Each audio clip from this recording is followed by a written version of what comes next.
Today I'm going to show you how to make the fluffiest pancakes with crispy edges from scratch using simple ingredients that you probably have in your kitchen like right now. Okay, so you can make these right now. So if you want to learn how I made these, make sure you keep watching. You're going to need unsalted butter, okay, 2.5 tablespoons to be exact.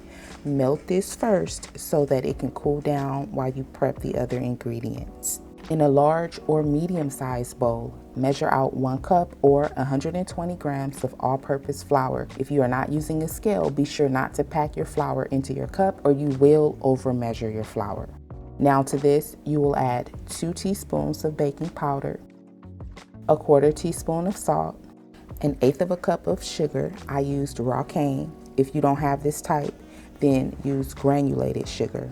And if you like your pancakes to be like super sweet, then you may double the amount of sugar being used. But I really recommend you don't double it, y'all, because if you're using pancake syrup, you don't have to over sweeten your pancakes. Now make a well in the center of the bowl and set it aside. In a separate bowl, you will need 3/4 cups of room temperature buttermilk, 1 room temperature egg, 1 teaspoon of pure vanilla extract, and the butter that we melted in the beginning of the video. It should be cool by now. It shouldn't be hot. Now use your whisk and mix until all of these ingredients are also well combined. Only pour half of that buttermilk mixture into the bowl with those dry ingredients. I like to do it this way because it makes it easier to mix it together without over mixing. Once the buttermilk is mostly combined with the dry ingredients, add the remaining buttermilk and finish mixing until your pancake batter looks like this. Don't overmix. If it's a little lumpy,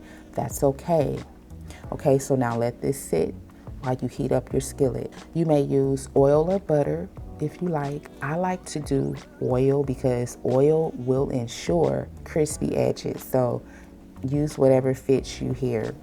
And you want your pan to be heated to medium heat.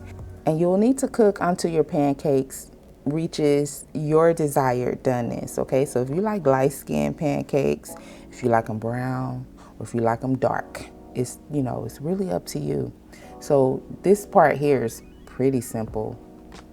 Give them a flip. After you flip them though, do not smash the pancake. Just flip it, let it cook. If you smash it immediately after you flip it, that batter is just going to weep out. So don't do it. Okay, I know it's tempting, but don't. And look at how delicious these pancakes look. I mean, do you see this? Like, you should be able to make about 3 to maybe 5 pancakes, depending on how big or small you want them. These pancakes were super delicious. They were better than anything in a box. I don't care what brand. I don't care if you buy the top brand. I don't care if you go to McDonald's. You are not going to beat these homemade pancakes. Okay, so if you try my recipe, make sure you come back and let me know how your pancakes turn out. As always, I thank you so much for your support. Don't forget to click that like button, comment, and share this video. Share with a friend. All right, I hope to catch you in my next one.